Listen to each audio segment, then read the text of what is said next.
রাজ্যে একই সঙ্গে স্বাস্থ্যসাথী এবং আয়ুষ্মান ভারত চালু থাকায় রোগীদের চিকিৎসা ও পরিষেবা প্রদান নিয়ে হাসপাতালগুলিতে যে সংশয় তৈরি হচ্ছিল তার নিরসনে নতুন নিয়ম বেঁধে দিল স্বাস্থ্য ভবন।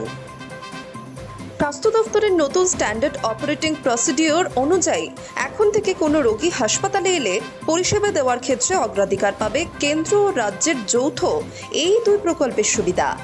মূলত দুই বীমা ব্যবস্থার সুবিধা গ্রহীতার মধ্যে সঠিক সমন্বয় রক্ষা করতেই সরকারের এই সিদ্ধান্ত। প্রকাশিত এসওপি অনুযায়ী স্বাস্থ্যসাথী কার্ডধারী কোনো রোগী চিকিৎসার জন্য হাসপাতালে পৌঁছালে প্রথমে খতিয়ে দেখা হবে তিনি আয়ুষ্মান ভারতের যোগ্য কিনা। ট্রানজাকশন ম্যানেজমেন্ট সিস্টেম অর্থাৎ টিএমএস পোর্টালে প্রার্থীর ইউনিক পরিচয়পত্র বা বায়োমেট্রিক সংক্রান্ত নথি দিয়ে অনুসন্ধান চালাতে হবে। যদি দেখা যায় রোগীর আয়ুষ্মান ভারত কার্ড প্রিন্ট হয়ে গেছে, তবে হাসপাতালকে বাধ্যতামূলকভাবে আয়ুষ্মানের অধীনেই চিকিৎসা প্রক্রিয়া এগোতে হবে। কেবলমাত্র পোর্টালে কারিগরি গোলযোগ দেখা দিলে উপযুক্ত প্রমাণ ও স্ক্রিনশট আপলোড করে ফেসিং ইস্যু অপশন বেছে নেওয়ার পর প্রসিড টু স্বাস্থ্যসাথী বিকল্পটি খুলবে। অর্থাৎ যথাযথ তথ্য প্রমাণ ছাড়া সরাসরি স্বাস্থ্যসাথীতে চিকিৎসা করা যাবে না। এর বাইরেও বিভিন্ন পরিস্থিতির জন্য নির্দেশিকায় স্পষ্ট নিয়ম বলা হয়েছে।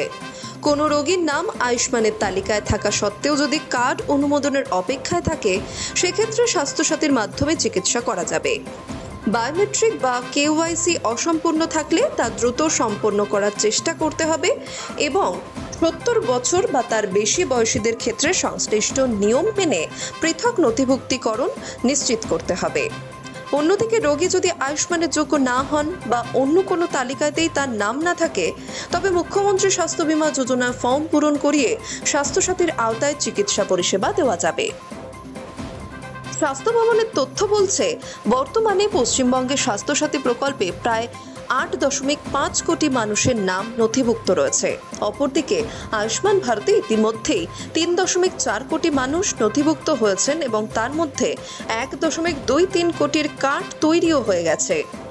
এছাড়া প্রায় 80 লক্ষ মানুষের জন্য মুখ্যমন্ত্রী স্বাস্থ্য বীমা যোজনার ব্যবস্থা রাখা হয়েছে। সরকারি নতুন নির্দেশিকাকে স্বাগত জানিয়ে association of private hospitals and nursing হোমের সচিব জানিয়েছেন, নতুন এসওপি কার্যকর হওয়ায় হাসপাতাল ও রোগীদের মধ্যকার দীর্ঘদিনের বিভ্রান্তি অনেকটাই দূর হবে। Hi news network.